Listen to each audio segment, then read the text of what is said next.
Today we are taking a look at the Yennefer and Triss fighters from the Unmatched games. And yes, I did say Yennefer and Triss because you do have Yennefer and Triss both in this as heroes, although it is done a bit differently. Yennefer and Triss are both from The Witcher Realm's Fall, along with Aradin and Philippa. So there is a lot of crazy stuff going on here. Okay, we got two heroes. Okay, we've got a sidekick token, which is different on both sides, going from Yennefer to Triss. We have health dials here that say Yennefer and Triss, but then we flip them over and it's Triss on that one and Yennefer on that one. And we have two different character cards, one with Yennefer on top and one with Triss on top. So what's going on? Well, the answer is, as many of you have probably deduced, you can choose if you want Yennefer or Triss to be the hero. You will basically match everything in there. If you go with Yennefer, you take the Yennefer hero token, put Triss away, go with the purple Yennefer and Triss names on that. And this, of course, will flip over to be Triss on that side. If you wanted Triss to be your hero, you get rid of Yennefer, bring Triss over, flip this sidekick token over, and then flip these over so that they are now blue to match with Triss. And Yennefer and Triss do have different abilities. Yennefer and Triss, whichever one you pick as your hero, will be ranged with a health of 14. Yennefer and Triss as a sidekick, whichever one you pick, will be ranged and have a health of 6. They have a move of 2 in all situations. As these both say here at the beginning of the game, choose Yennefer or Triss to be your hero. Yennefer's special ability is Sorceress of Vengerberg immediately. If Yennefer is attacking, you may boost her attack. This effect cannot be cancelled. Triss's ability is Marigold the Fearless. After Triss plays a scheme, deal 2 damage to a fighter adjacent to Triss. For Yennefer, this is the ability that King Arthur wanted to have. She basically gets to boost any card that she wants to. The 2 advantages that she has over King Arthur is that, first of all, this happens during the immediately phase of the combat, so you get to see what your opponent has thrown out to defend with before you put the boost card out. That's unlike Arthur, that has to put the boost card out with the attack card. And secondly, the biggest one here, which I think is only specifically mentioned here because of Arthur, this effect cannot be canceled, so her boosts are uncancelable. That is really strong, especially since she's ranged. Going into Triss, she can deal 2 damage to a fighter adjacent to her every time that she plays a scheme. She does deal 2 damage, so first of all, that's just a fighter. Make sure that the only fighter that she is adjacent to is not someone like Yennefer that you want to keep around. So we'll see here that there are 5 any schemes in this deck. So that is 5 schemes that Triss can play. If you want to get the effect, you have to have Triss play them and not Yennefer. But that's basically 10 auto damage that you get with Triss. So you're either going to get your damage boosting as Yennefer, or you are going to get your damage scheming as Triss. And there aren't that many cards that are specific to either hero, and that kind of makes sense. Starting off, we have the 3 cards for Yennefer. Incinerate. This is an attack of 7. 7? 7. This card's effects cannot be canceled. Okay, well, already you can boost it if Yennefer is the hero, and that can't be canceled, but you also can't cancel this effect.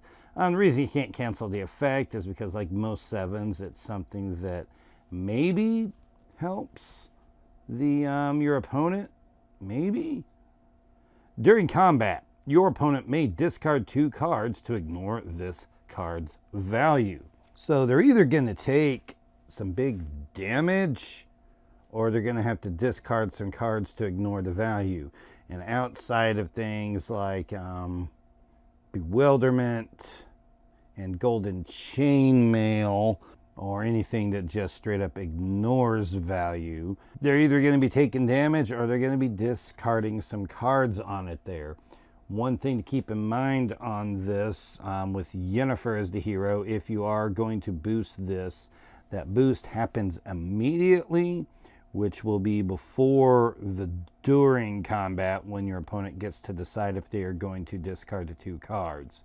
So if you boost this, you're boosting before you know if they are going to discard. So it is something to keep in mind there. Kind of them just choosing which really bad thing they want to have happen. Triss's card only has 2 copies, but there's reasons for that.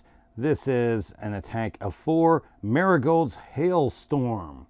After combat, your opponent chooses 1. They discard 2 cards. Deal 3 damage to their hero. They discard the top 4 cards of their deck. These are just all bad. I mean, okay, this can be fainted or canceled. So it can be canceled. But if they don't cancel it, I mean, discarding 2 cards is rough. I mean, we only saw that there on Incinerate. Seems that Triss is just as rough that way. Dealing 3 damage to the hero is just ouch. And then discarding the top 4 cards of their deck. I mean, I can't imagine why you'd ever do that. Because 4 cards, that's just so much of your deck gone. I think you'd have to do one of those top 2 every time. I can't see any way that you would want to pick discarding 4 cards off the top of your deck. Maybe if you got some crazy recursion like Daredevil or Winter Soldier, but that's just rough. So anyway, both of these are pretty nasty effects here. And things don't really change on these other than Yennefer being able to boost her attacks. So we're going to get into some of these other cards now. Advisor to the King. Now this is going to be Yennefer and Triss's ongoing effect scheme. The ongoing effect will be a thing that will remain in play. You'll set the card down in front of you. It will stay there and stay active until this thing at the bottom has happened. The ongoing effect, your boost values are +1. Discard at the end of your turn if you didn't attack. So recovering your health and drawing a card, this card replaces itself. You recover both of your fighters, Yennefer and Triss, whether they be hero or sidekicks, both gain a health. Big thing, your boost values moving up is useful. That's good for boosting around the maneuver. It's also really good for Yennefer because of this ability where she can boost her attacks. While that's in play, you're basically adding 1 to all of your cards that you boost. Lodge of Sorceresses. Each player simultaneously reveals a card from their hand and draw cards equal to their card's boost value. Then the player or players who drew the most cards deal that much damage to their hero. So this is kind of a press your luck type thing here. You can pull out a card with big boost values and hope to be able to draw a lot of cards, but if no one else does that, then you're going to take some damage. Additionally, Advisor to the King brings your boost values up, and that would apply to this card, so remember that. Portal to Anywhere. This is an attack of 1. After combat, place a fighter into combat in any space, gain 1 action. Well, it is just an attack of 1. It's gaining an action, so this is a bait attack. Additionally, you get to place a fighter into combat in any space. Since you are the attacker, The last thing that will happen will be the after combat effect. So if they try to run away, you can either have your fighter run back to them or pull them back in towards you. Echoing Blast, an attack of 3. If you won the combat, return this card to your hand. Now a 3 could win, not a real decent shot of it winning. If this gets boosted, you have a good chance of this winning, and then you get to use this card again. Paralyzing Fetters, a defense of 2. Immediately, the value of your opponent's card is equal to its printed value and cannot be changed. Well, this is going to help for a lot of things here. Locking it to its printed value, that's going to stop anything. It's going to stop card effects that can bring it up. That's also going to bring up other things like special abilities such as the Lessons +3, or anyone else that has +2s or +1s.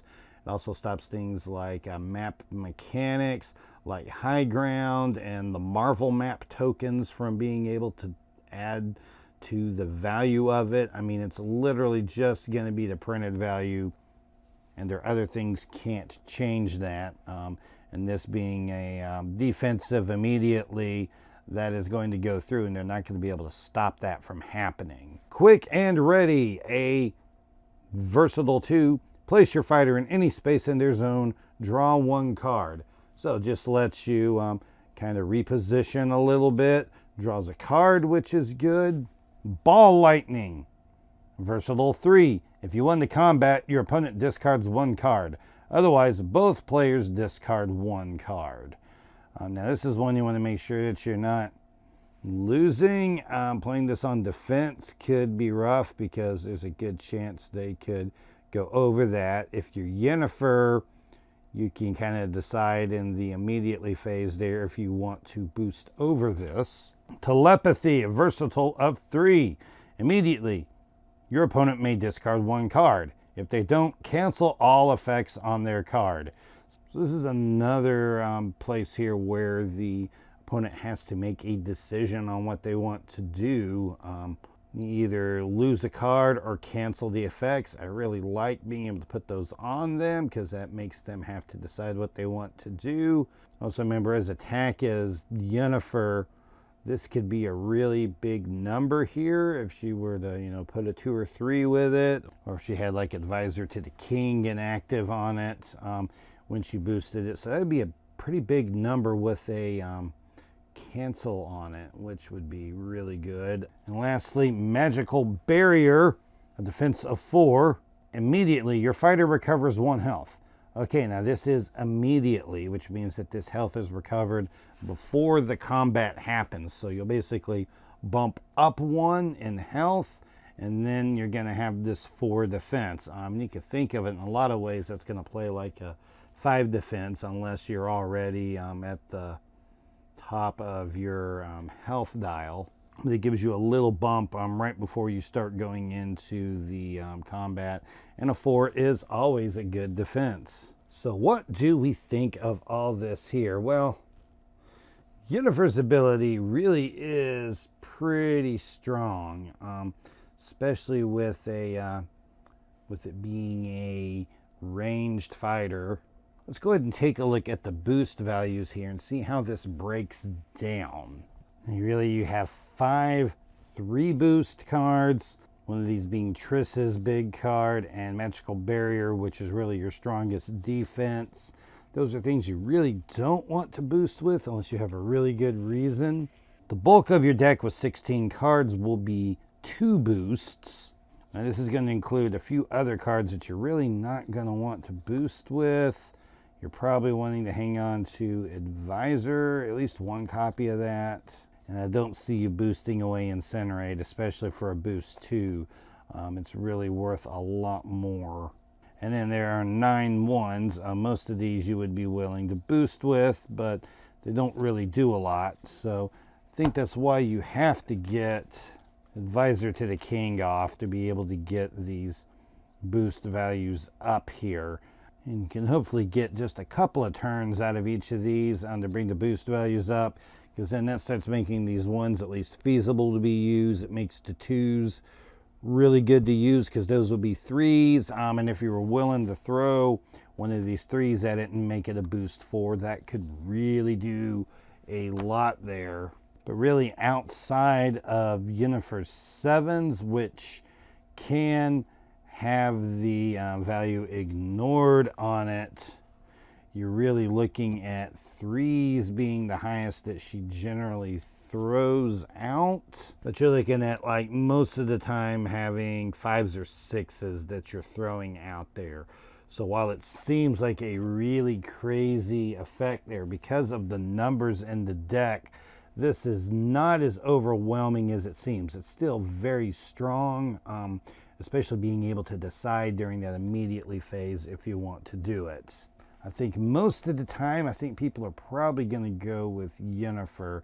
I think Triss could be good for anyone that has like a lot of really big value blocks, or anyone that has like ignores and stuff. When you pick your fighter, that's not when you're deciding if it's going to be Yennefer or Triss. You decide that at the beginning of the games. This is going to be really amazing for you to be able to pick just at the start of the game which way you go, because you'll know who you're going to be fighting. You're going to know what map you're on. You'll be knowing what position you're in. And so it gives you a great time to be able to make that. This is something that kind of brought in that decision point that was there with Buffy that we haven't seen again since that set. To be able to have this type of decision between, in this case, the hero and the sidekick. And I think it's a really great addition and a unique way to bring these characters into the game. So if you found this video interesting, give it a thumbs up and a like. You can go down to the comment section and let me know what you think down there. And you can also subscribe to my channel to make sure you catch everything that I post so you don't miss anything. This is Jeremy with To The Tabletop, and we'll see you around next time.